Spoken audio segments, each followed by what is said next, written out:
다 함께 사도신경으로 우리의 신앙을 고백하겠습니다. 전능하사 천지를 만드신 하나님 아버지를 내가 믿사오며 그 외아들 우리 주 예수 그리스도를 믿사오니 이는 성령으로 잉태하사 동정녀 마리아에게 나시고 본디오 빌라도에게 고난을 받으사 십자가에 못 박혀 죽으시고 장사한 지 사흘 만에 죽은 자 가운데서 다시 살아나시며 하늘에 오르사 전능하신 하나님 우편에 앉아 계시다가 저리로서 산 자와 죽은 자를 심판하러 오시리라. 성령을 믿사오며 거룩한 공회와 성도가 서로 교통하는 것과 죄를 사하여 주시는 것과 몸이 다시 사는 것과 영원히 사는 것을 믿사옵나이다. 아멘. 찬송가 406장 함께 찬송하시겠습니다. 찬송가 406장 함께 찬송하시겠습니다. 고난 내 영혼 편히 쉴 곳과 함께 찬송하겠습니다.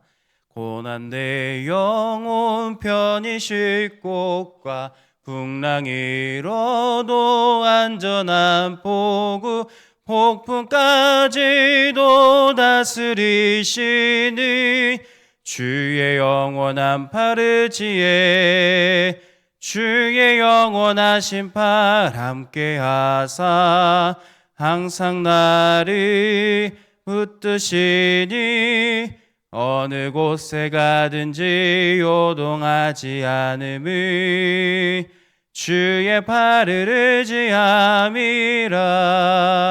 세상 친구들 나를 버려도 예수 늘 함께 동행함으로 주의 은혜가 충만하리니 주의 영원한 파르지에 주의 영원하신 팔 함께하사 항상 나를 붙드시니 어느 곳에 가든지 요동하지 않음을 주의 팔을 의지함이라.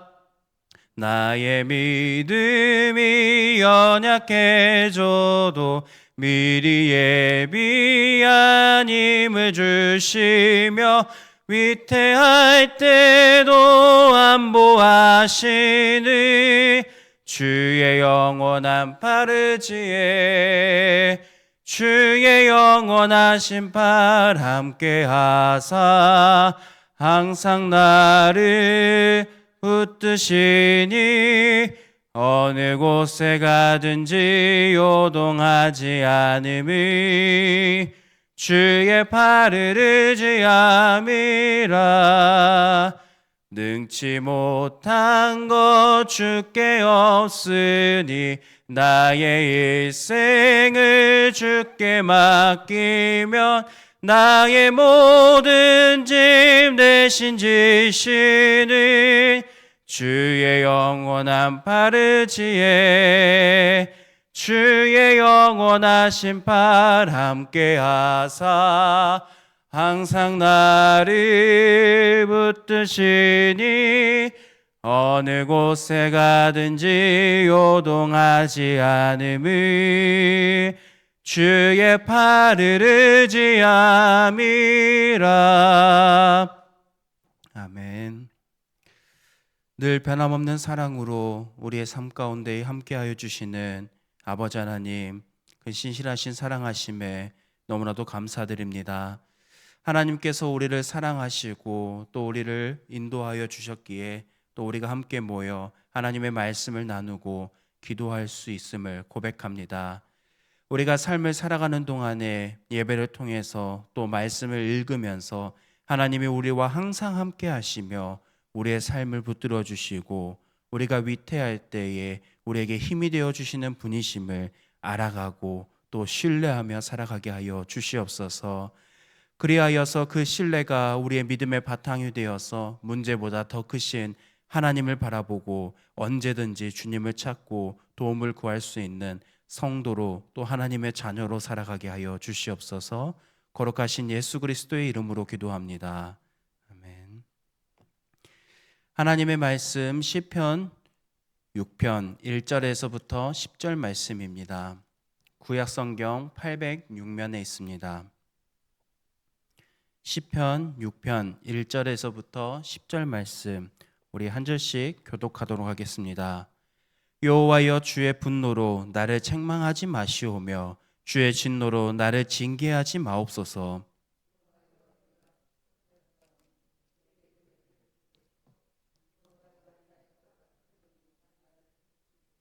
나의 영혼도 매우 떨리나이다. 여호와여, 어느 때까지니이까?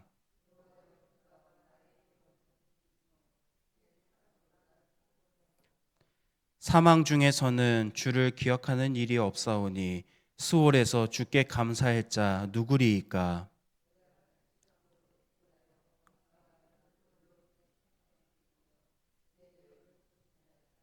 내 눈이 근심으로 말미암아 쇠하며 내 모든 대적으로 말미암아 어두워졌나이다.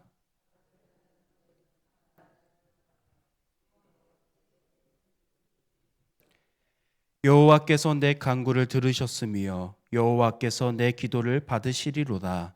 내 모든 원수들이 부끄러움을 당하고 심히 떨미며 갑자기 부끄러워 물러가리로다. 아멘. 오늘 본문은 다윗이 깊은 고난 가운데에 하나님께 드리는 기도를 기록하고 있습니다. 다윗은 몸과 마음이 모두 무너질 만큼 큰 어려움을 겪고 있었습니다. 그러나 오늘 본문을 보면은 다윗이 어떠한 어려움을 겪고 있는지는 자세하게 기록하고 있지는 않습니다. 그러나 오늘 본문에 등장하는 표현을 통해 많이 힘들었음을 우리는 짐작할 수 있습니다. 그는 원수들로 인해 큰 고통을 당했고 또 하나님의 책망과 진노 앞에서 두려워하고 있었습니다. 그러나 다윗은 절망 가운데 머무르지 않고 가장 먼저 하나님께 나아가 기도했습니다. 본문을 보면 다윗은 자신의 지식이나 힘이나 그 모든 것들을 의지하지 않았습니다. 그는 오직 하나님의 은혜를 구하며 도움을 요청했습니다. 먼저 다윗은 자신의 상태를 하나님께 모든 것을 숨기지 않았습니다. 본문 2절입니다. 여호와여, 내가 수척하였사오니 내게 은혜를 베푸소서. 여호와여, 나의 뼈가 떨리오니 나를 고치소서. 진심으로 그 자기에 있는 그 모든 상황을 모두 다 아시는 아버지 하나님께 빠짐없이 다 말하고 있습니다. 그는 괜찮습니다라고 말하지도 않았고, 하나님, 제가 이 상황에서 제가 스스로 해결해 보겠습니다 라고도 말하지 않았습니다. 오히려 제가 너무 지쳤습니다, 두렵습니다, 힘이 없습니다 라고 있는 모습 그대로 하나님께 간구하며 도움을 구했습니다. 이어지는 4절을 보면 다윗은 이렇게 기도합니다. 여호와여, 돌아와 나의 영혼을 건지시며 주의 사랑으로 나를 구원하소서. 여기서 다윗은 오직 하나님의 사랑을 붙들면서 하나님, 그 사랑으로 나의 영혼을 구하여 주시고 나를 구원하여 주시옵소서라는 것을 고백하고 있음을 알 수 있습니다. 여기에서 사랑으로 번역된 말은 단순히 우리가 사람과 사람과의 사이에서 사랑하는 그런 단순한 의미가 아니라 변함없는 하나님의 언약적 사랑을 의미하고 있습니다. 언약적 사랑이라는 것은 하나님께서 우리에게 하신 그 약속된 사랑을 의미합니다. 하나님은 우리에게 변함없는 사랑을 약속하셨고 그 사랑은 다윗뿐만이 아니라 과거에도 그리고 오늘날 우리에게도 동일하게 계속해서 이어지고 있습니다. 그래서 다윗은 그 사랑을 의지하면서 하나님께 나아갈 수 있었고 또 오늘날 우리도 이 사랑이 있기에 하나님께 두려움 가운데에 근심하지 않고 나아갈 수 있는 그러한 믿음의 기초가 되기도 합니다. 우리가 하나님께 나아갈 수 있는 이유는 하나님의 변하지 않는 사랑이 여전히 우리를 향하고 있기 때문인 것입니다. 그래서 이 기도라는 것은 나의 자격을 내세우는 시간이 아니라 하나님의 약속을 그리고 하나님의 은혜를 다시 붙드는 시간인 것입니다. 다윗의 기도는 먼저 자신의 솔직함을, 상태를 솔직하게 드러낸 것과 하나님의 사랑을 기억하면서 기도하는 것에서 끝이냐? 그렇지는 않습니다. 6절을 보면은 자신의 고통이 얼마나 깊은지를 다시 한번 고백합니다. 6절을 간략하게 보면 밤마다 눈물로 침상을 적신다라고 고백합니다. 밤마다 눈물로 침상을 적실 정도의 고통이었다면 우리는 그 모든 것들을 다 헤아릴 수 있는 건 아니지만 글로 봤을 때도 다윗이 정말 쉽지 않은 인생을 살고 있음을 간접적으로 느낄 수 있습니다. 다윗은 이렇게 정말로 힘든 상황에 있었지만 그렇지만 그 다음에 이어지는 8절부터의 내용을 보면 시편의 분위기는 놀랍게 달라지고 있습니다. 그렇게 분위기가 달라질 수 있었던 것은 8절과 9절의 말씀을 보면 동일한 표현이 동일한 표현이 등장합니다. 들으셨다라는 표현입니다. 8절을 보면 여호와께서 내 울음소리를 들으셨도다. 또 9절을 보면 여호와께서 내 간구를 들으셨으며 여호와께서 내 기도를 받으시리로다라고 선포합니다. 주목할 부분은 다윗이 지금 겪고 있는 그 어떤 상황도 이미 해결되었다라는 기록은 단 한 군데도 등장하지 않습니다. 원수들이 사라졌다라는 표현도 등장하지도 않고 자신의 상황이 조금도 변하였다라는 기록조차도 없습니다. 그런데도 오늘 본문을 보면 다윗은 침상을 눈물로 적시는 상황에서 확신을 가지고 여호와께서 내 기도를 들으셨음이요라고 고백합니다. 사실 이 들으셨다라는 표현은 우리가 창세기, 출애굽기, 그런 사사기 그 말씀을 통해서도 우리는 알 수 있습니다. 출애굽기만 보더라도 이스라엘 백성들이 애굽에서 종살이하고 있었을 때 그들은 고통의 신음소리를 냈지만 하나님은 그 소리를 그분을 향한 부르짖음으로 들으셨습니다. 사사기 때도 마찬가지였습니다. 이방 민족에게 억압을 당하고 있는 상황에서 그들이 고통하여서 신음하던 그 소리를 하나님은 하나님을 향한 부르짖음으로 들으셨습니다. 그러한 확신이 다윗에게도 있었기 때문에 상황은 조금도 변하지 않았지만 하나님께서 나의 기도를, 나의 상황을 들으셨음이요라고 확신하면서 말할 수 있었던 것입니다. 다윗의 이러한 확신은 자신의 감정에서 나오지가 않았습니다. 또한 눈에 보이는 상황이 달라졌기 때문도 아니었습니다. 그는 하나님께서 자신의 기도를 들으셨다는 사실을 기도뿐만이 아니라 그가 침상에서 울고 있는 그 울음소리조차도 하나님께서 귀 기울여 주셨다는 사실을 믿고 있었기 때문에 담대해질 수 있었습니다.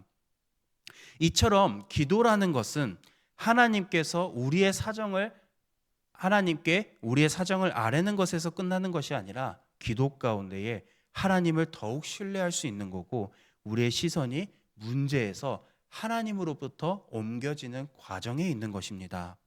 기도는 언제나 환경을 먼저 바꾸는 것이 아니라 하나님을 바라보는 우리의 마음을 먼저 변화시킵니다.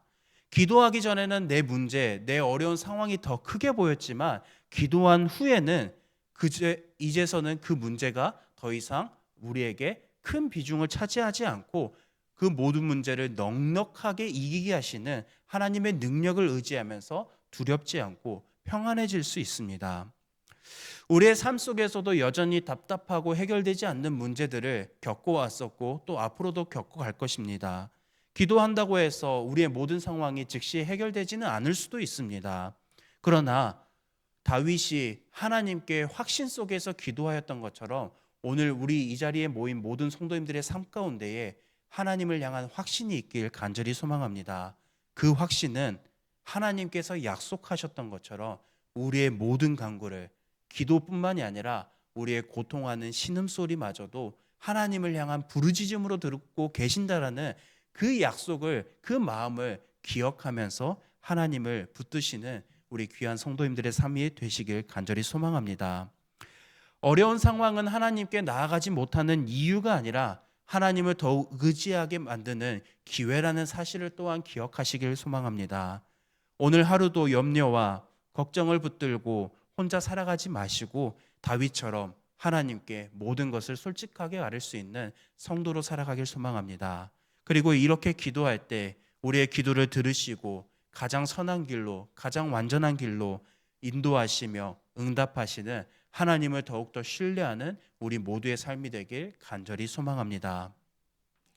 들은 말씀을 기억하면서 우리 먼저 두 가정을 위해서 기도하겠습니다. 김수정 집사님의 가정을 위해서 기도하겠습니다.